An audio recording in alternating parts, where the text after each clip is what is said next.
Hey guys, welcome back to SCG Collects. I'm Annie. Welcome back, guys.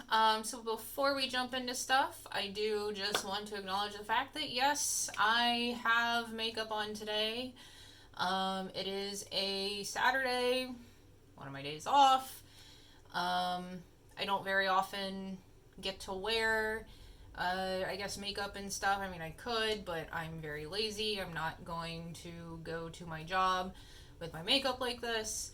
So yeah, we went out for a little bit this afternoon. So I was like, I feel like doing it today. Here we go.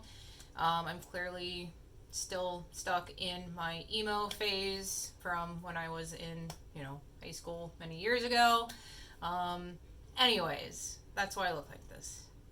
Moving on from that, so today I was planning on going through my August haul. So August ended up being a pretty light month for figures. I think I've already talked about a couple of things in videos I posted during the month.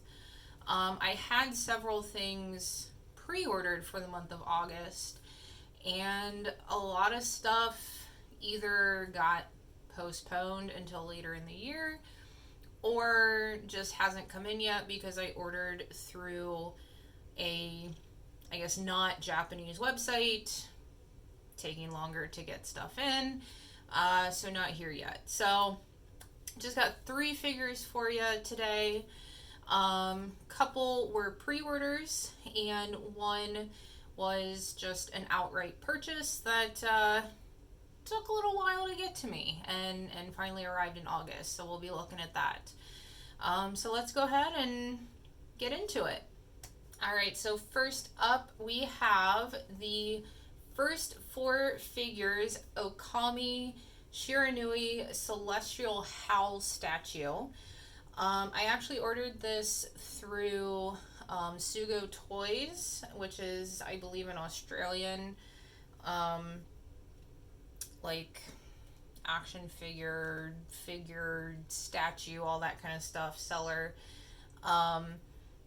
I don't remember the exact price. I think if you look him up right now, he's about $87.55. And that doesn't include the shipping. I don't remember how much that was. But I am so excited to have this statue. I have played Okami. I've never beaten it. If there's one thing to know about me, it's that I almost never beat video games. I am very, very bad about that habit. No matter how much I like the game, it's as if I just can't beat anything. So I have not beaten Okami. Regardless, I love Okami as a character. The I can't ever pronounce it, Amaterasu, the goddess that is the wolf, all of that, if you've played the games. I don't know, I really like wolves in general, and so I was really excited to get this statue. I think there's a few first 4 figures statues for Okami out there now. Some of them are just him kind of sitting there. Of course, you've got the howling one here. And I think they have a baby Okami, baby Amaterasu statue coming out beginning of next year. And of course, I pre-ordered that one because it is adorable. But focusing on this one, I am very pleased with it. So it does come all as one piece. That's probably part of what makes it a statue. So it's connected to the base, everything came attached. It does have his little cricket type friend. I cannot remember this character's name to save my life. But it has him sitting there with the wolf, and you can kind of move his head around. So that's kind of neat. The flowers are nicely done. Again, the base is gorgeous. And then the Okami Amaterasu wolf itself, pretty nicely done. There are some kind of obvious seam lines, sort of where these pieces that come off his legs are attached, some little things like that.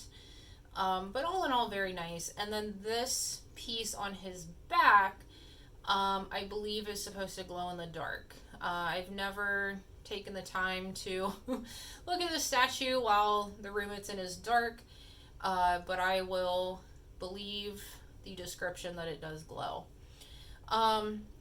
So yeah, overall a very nice statue. I will say the quality is better than the Okami pop-up parade figure, which I also have in my Detolf back there if any of you guys have it. While that pop-up parade isn't terrible, I know there is a little bit of sloppiness when it comes to the red and the black lines that are on the sides and things like that. And I think this one is done just a little, at least a little bit more cleanly. So yeah, I'm very pleased to have this. It looks really nice sitting in there with my other Okami theme stuff like the pop-up parade, and I also have a Nendroid. So yeah, really, really nice. Really excited for future first 4 statues and things. Like I said, I have at least one more pre-ordered. And I would definitely say if you are an Okami fan, take a look at this, check it out. Or check out any of the first 4 figure statues because there are several of them. But yeah, check this one out and maybe add it to your collection. Alright, so second out of the 3, we have now the Dark Stalkers Morrigan Bishoujo statue by Kotobukiya. So I ordered her through Hobby Link Japan for about $104.47, I believe it was. I kind of last minute pre-ordered her. Like, I think it was literally a week or 2 before she was supposed to be released, because Hobby Link still had pre-orders for some reason, and I last minute decided I wanted her. So I was super excited I was able to get that. And then the fact that I got her kind of immediately afterwards, that was really fun.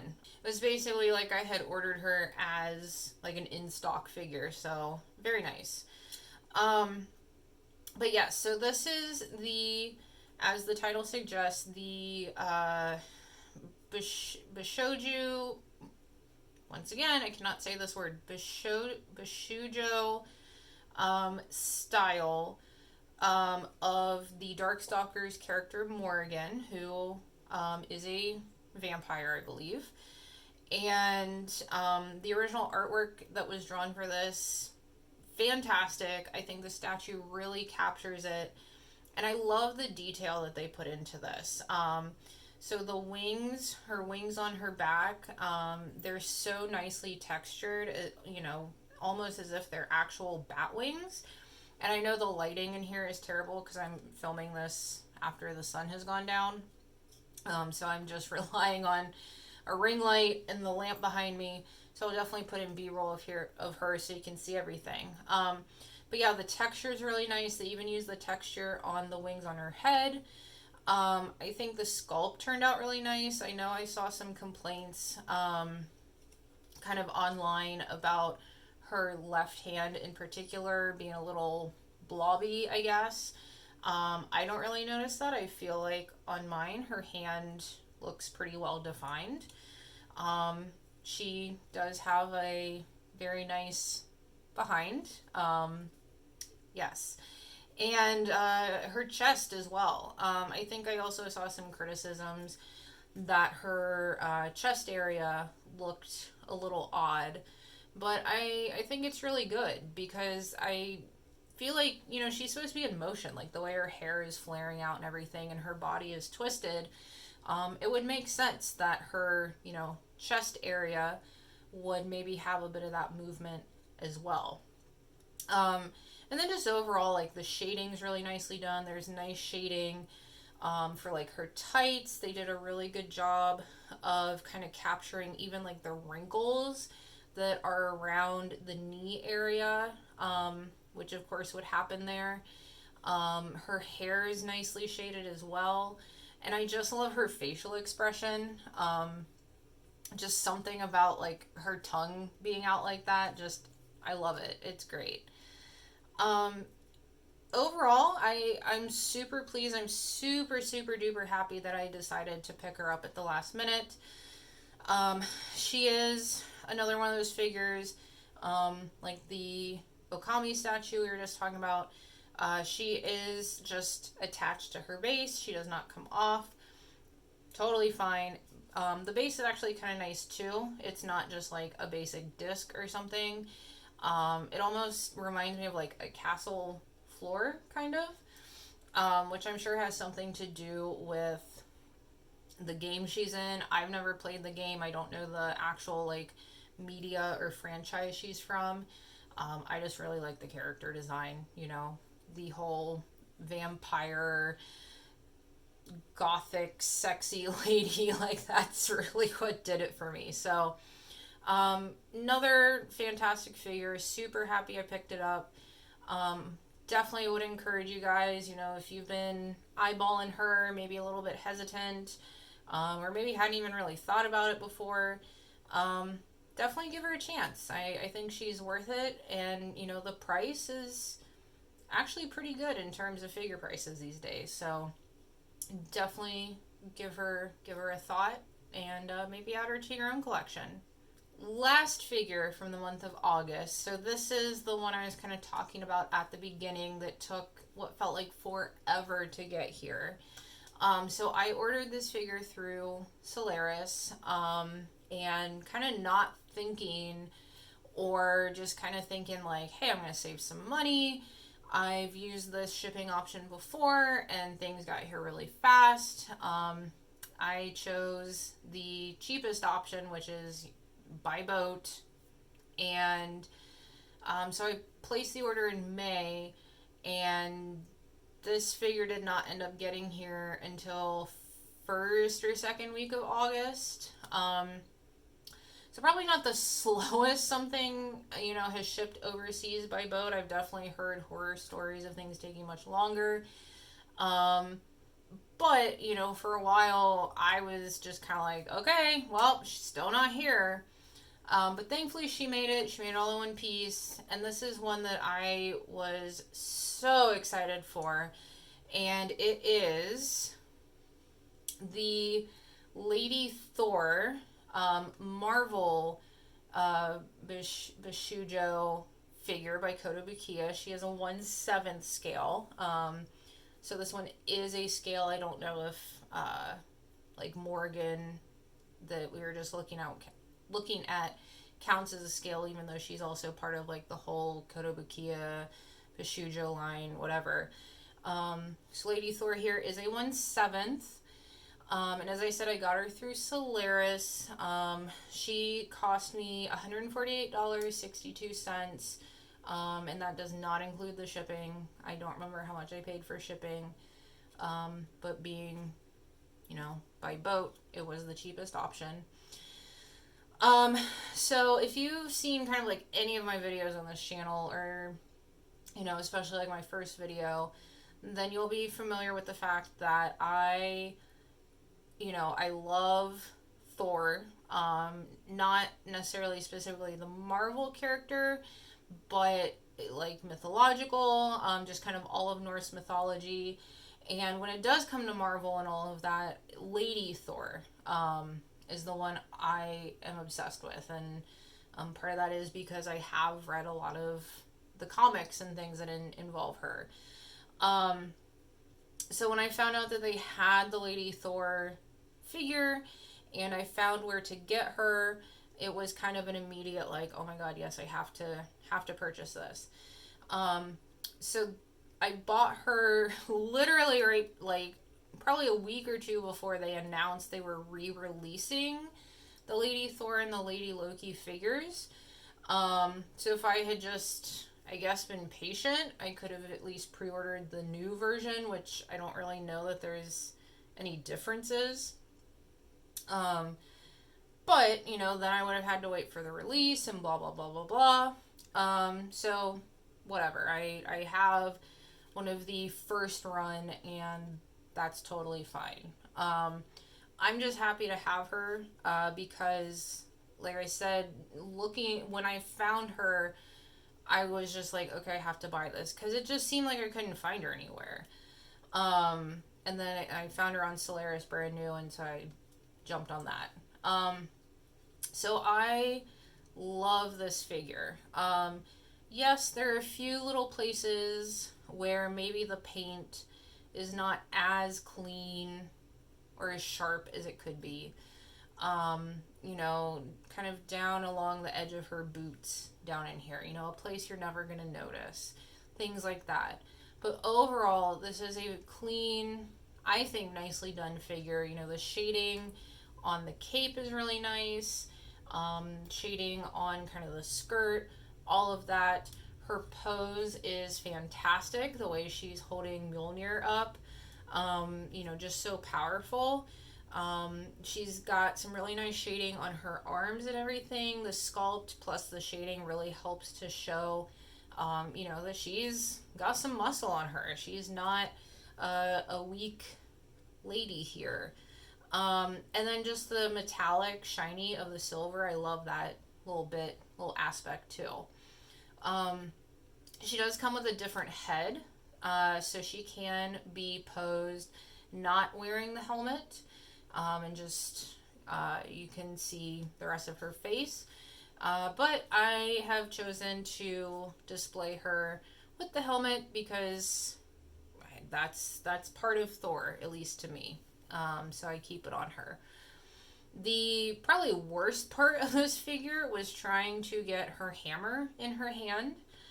After the whole ultimate Madoka hand breaking incident, if you guys saw that video, I am very nervous about having to put things in figures' hands. And she is a figure you have to shove something through her hands. Very, very nervous, but I did it. Actually, I think my boyfriend may have helped me. Nothing broke, and hopefully I never have a reason to have to take the hammer out and try to put it back in, because if I do, I just might die. I don't know. I can't do it again. I really can't. It's a one and done thing. It's here. It's staying like this. I don't know what to tell you guys. But yeah, I'm so in love with her. I'm so obsessed. I'm so happy I got her. I don't really have plans to get the Lady Loki, even though they're supposed to be like a set. Just because Loki in general and Lady Loki more specifically, I don't really have any attachment to or I guess connection with. I think it's cool that, you know, they're made to kind of go together. I feel like I saw a picture where it's almost like the bases go together, but I might be making that up. But I'm happy to have her just on her own. She's the one that counts. She's the character that I love. And I am so, so, so, so happy that I was able to find her. And if any of you, you know, didn't get her the first run, maybe weren't collecting figures when she was first available, I think the pre-orders are still up as of the day I'm recording this. So I would highly encourage you guys to look into pre-ordering this if you have any interest in her, because that's probably going to be the easiest way or easier way to get your hands on one of these figures now, versus trying to find at least new one of the original runs. They might be out there used or pre-owned, I guess. But the new ones, I know at least when I was looking for, were kind of hard to come by. So, fantastic figure. Again, the artwork this is based on was wonderful. Figure turned out wonderful. I'm so happy, and I love seeing her in my D12. So, yeah, there we go. Alright guys, so as I said, August was a light month. Those were the 3 figures that I got last month that I hadn't had a chance to talk about or show off in a video yet. So once again, thank you all so much for watching. Like, subscribe, leave a comment, especially if you have any of these three figures or have been thinking about getting any of these three figures. I love to hear from you guys. I try to reply to all the messages, comments that I get so far. So definitely leave a comment, all that good stuff, and I'll see you guys next time. Bye.